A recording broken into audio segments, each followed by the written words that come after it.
Okay, hello.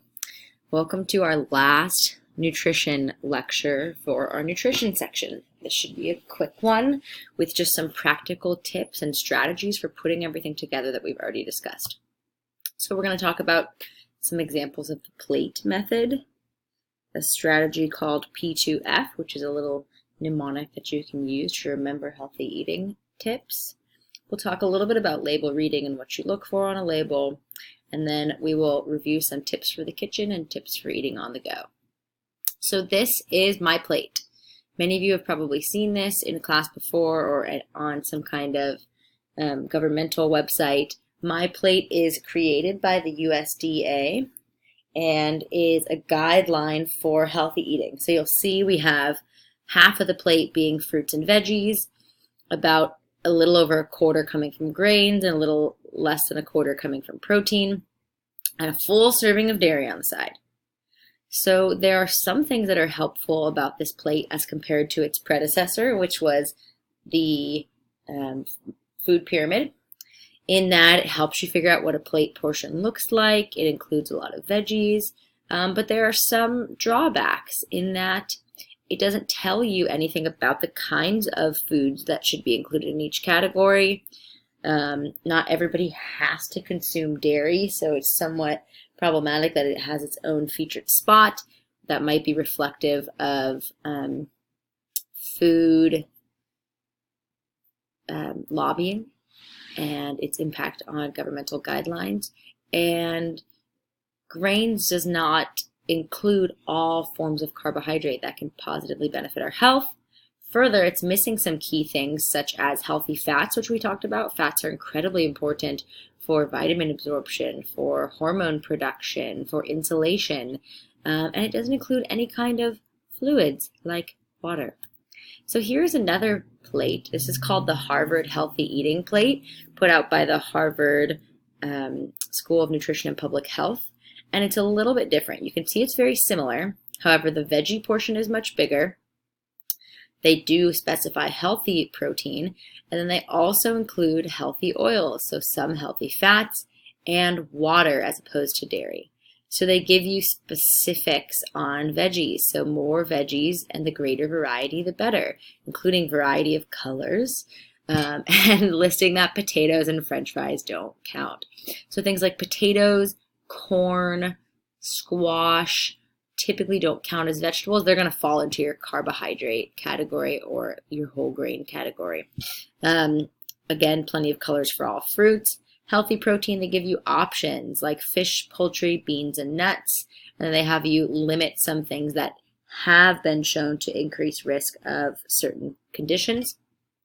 They specify what whole grains are over here, and I would include other forms of complex carbohydrates in this category, such as squash and sweet potatoes, and even regular potatoes would fall into that category as well. Water, they have a limit on dairy servings, juice servings, and suggest little to no sugary drinks like sodas. Juices would fall under that category as well. And then they do have a category here for healthy oils, so like olive oil. However, I would also include things like avocados, nuts, and seeds in that category as well. And then they have a little note here to stay active. So this is the plate that I would kind of recommend that, over the USDA MyPlate if you're looking to move forward.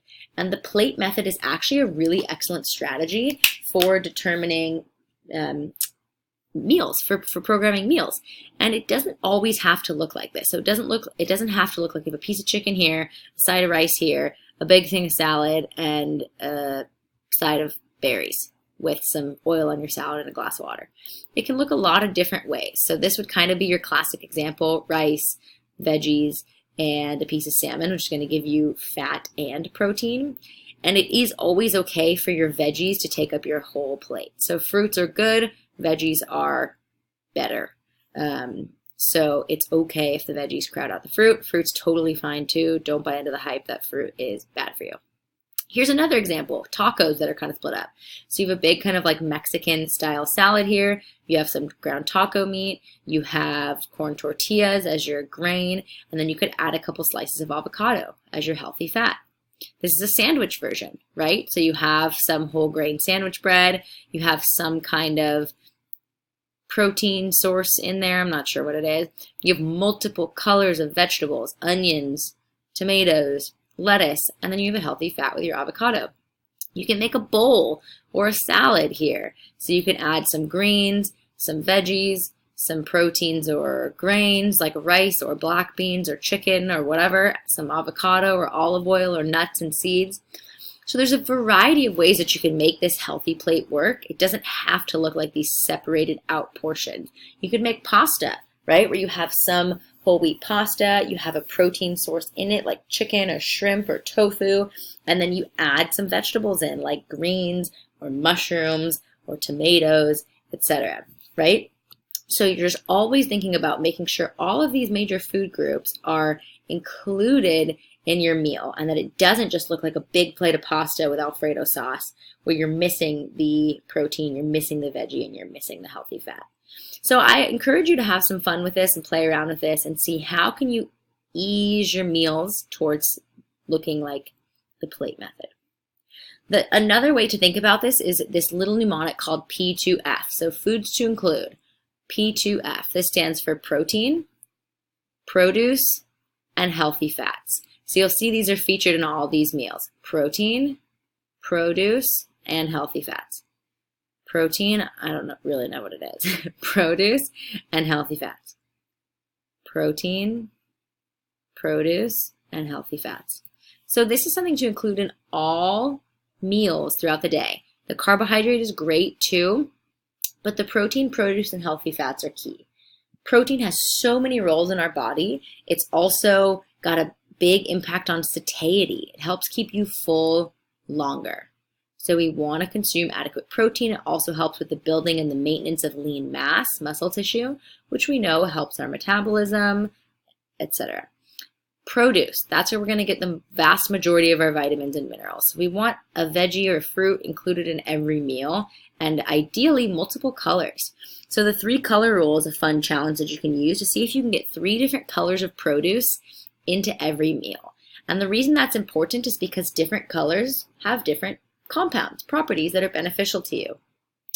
And then healthy fats are very crucial for hormone health, which controls pretty much everything else in your body. And again, for sustainability, so it's going to help keep your blood sugar stable. It's going to digest nice and slowly and help keep you full over a long period of time. So these are important things to consider including in every meal, and at least 2 of these should be included in most snacks, right? So an example of this would be something like celery and peanut butter, apples and peanut butter, or a hard-boiled egg and a piece of fruit, or a piece of cheese and an apple, right? So you can mix and match these categories, or an avocado or guacamole with some carrots, right? It doesn't mean that you can't ever include the other stuff, the carbs and additional foods, but these are the staples that you want to be included.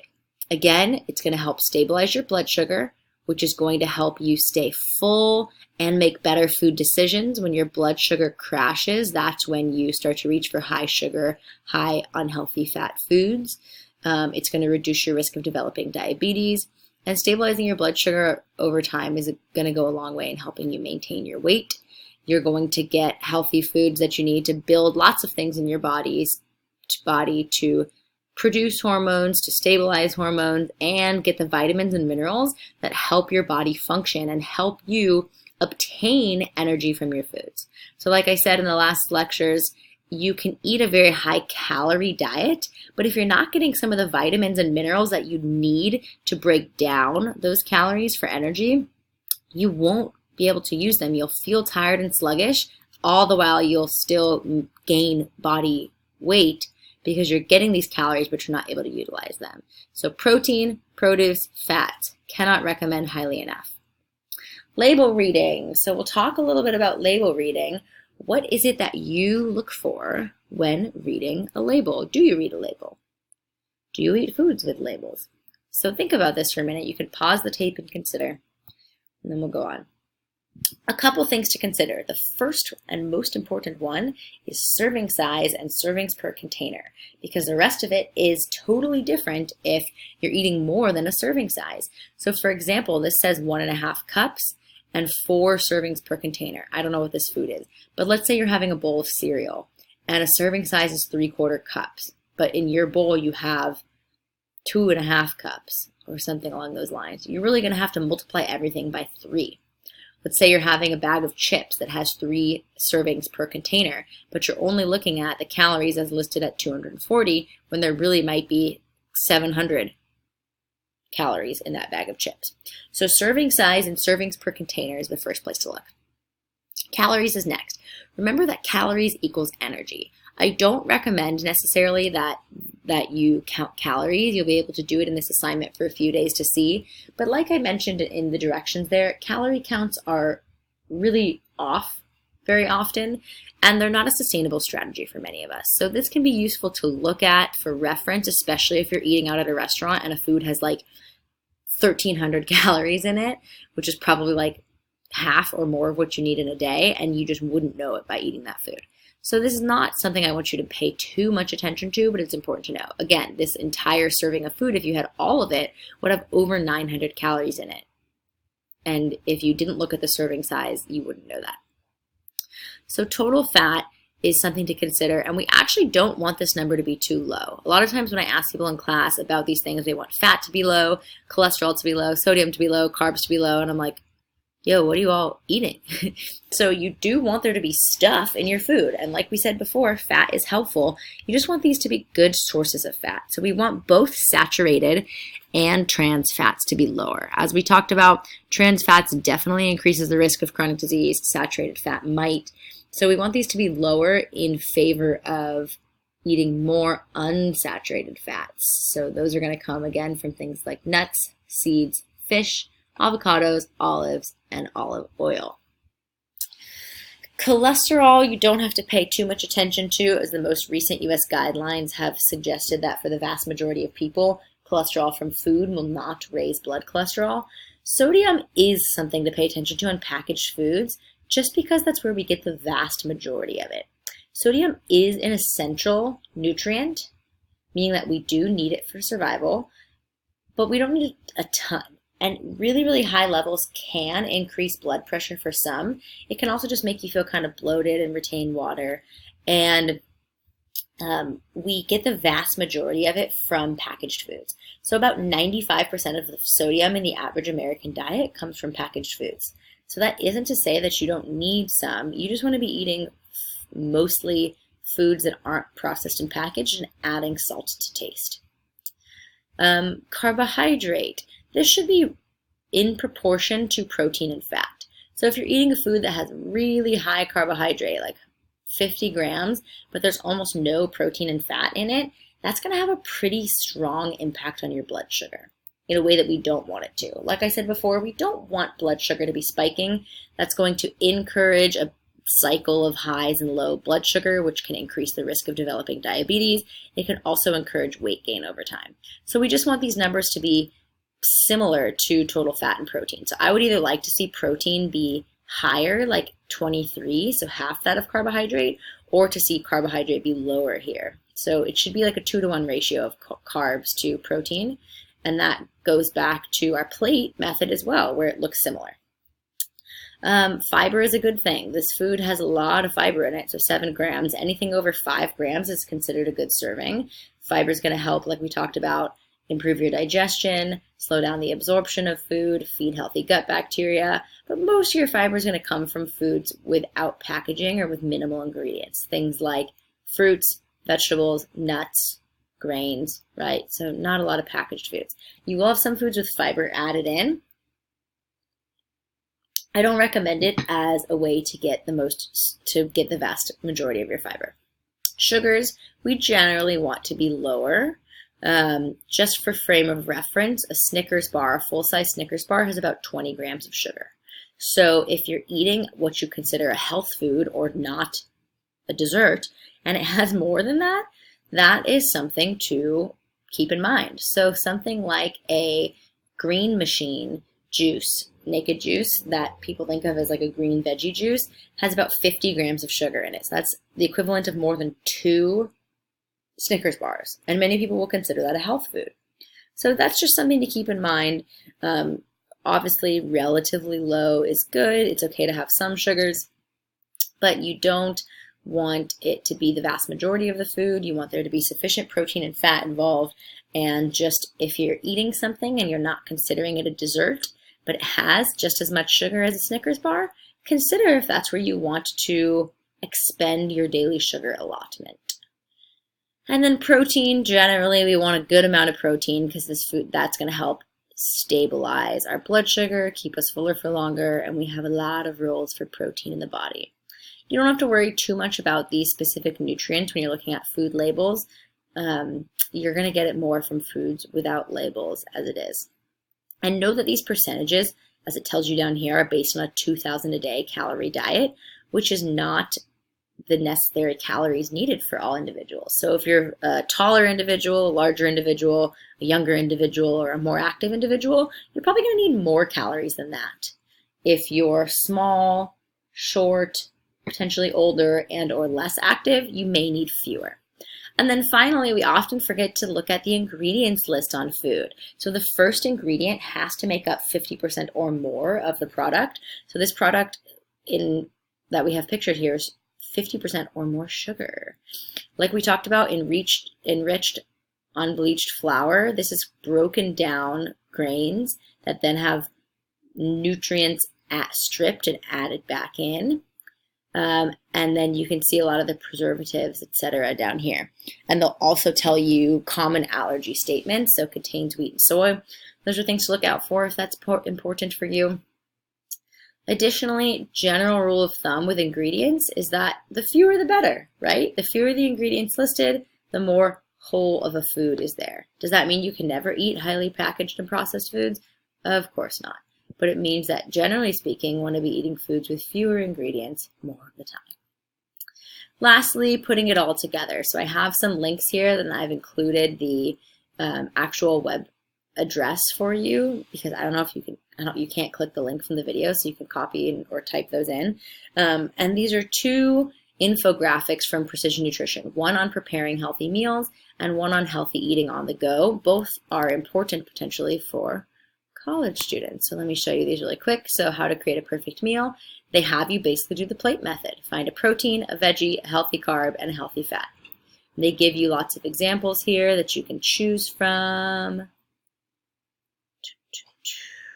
Then they have you portion your ingredients. This is a useful portion size. It's not going to be perfect for everyone, but generally speaking, if you're a bigger person, you have bigger hands. If you're a smaller person, you have smaller hands. And they base portion sizes for each of those foods off of your sex and your palm size. However, if you're a really active individual, you're going to need more. And that's what they suggest here. So this can kind of give you a baseline sizing. And then they have kind of fun ways to spice up the flavor of your food. They give you some simple ways to cook or ways to make it taste better in terms of cooking. And some easy tricks, and then putting it on a plate. And then they give you some sample meals, Thai, Indian, Mexican. So it's kind of a fun, easy way to come up with some cooking strategies that don't require challenging recipes and can enable you to make a grocery list. So my best tip would be to do some planning and organizing beforehand. So find a day of the week that you're less busy and that you might be able to go to the store and plan maybe 2 or 3 meals for the week. And what you can do if there's only a few people living in your household is you can make big meals that will serve you for multiple meals out of the week.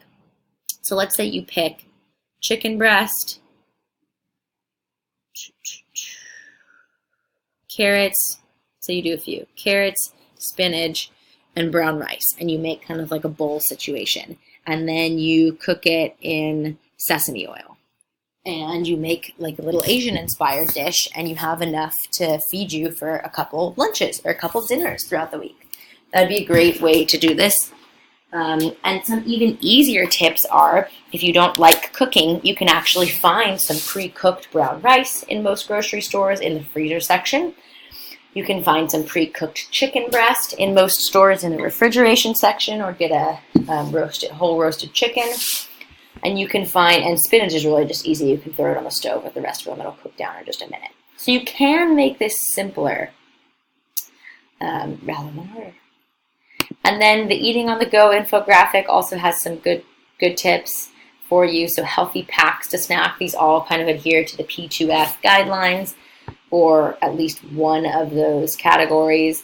They have some fun sample recipes for things you can prep in advance. They have tips for on a road trip, healthier versus less healthy options at gas stations. Kind of fun. On a plane or a train, in a hotel, at restaurants. So for those of you who travel a lot or eat out of home a lot, this is a great way to plan some healthy meals without getting too crazy about it. Uh-oh, are we still recording? Hopefully you saw that. We'll find out. So things to consider for today. What is one practical strategy you will use to increase the health of your meals? And determine some P2F snack options that you might enjoy. That is it for our nutrition section. I hope you're having fun with your assignment. Let me know if you have any questions.